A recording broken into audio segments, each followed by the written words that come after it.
Hi అండి, అందరికీ happy Sunday. Sunday special మా ఇంట్లో పరాన్నం సాంబార్ చేసుకున్నాము.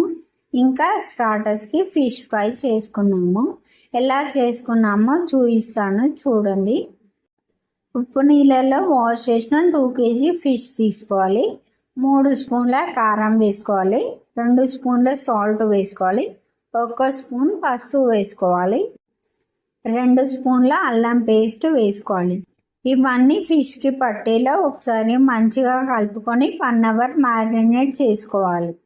ఇప్పుడు ఒక కడాయి పెట్టుకొని డీప్ ఫ్రైకి ఆయిల్ వేసుకోవాలి. ఆయిల్ బాగా వేడాక మ్యారినేట్ చేసి పెట్టుకున్న ఫిష్ని ఒక్కొక్కటిగా ఆయిల్లో వేసుకోవాలి. ఒక్కో సైడ్ మంచిగా ఫ్రై అయ్యాక ఇంకో సైడ్ తిప్పుకోవాలి. 2 సైడ్స్ మంచిగా ఫ్రై అయ్యాక ఒక ప్లేట్లోకి తీసుకోవాలి. అంతే అండి, వేడి వేడి ఫిష్ ఫ్రై రెడీ అయింది.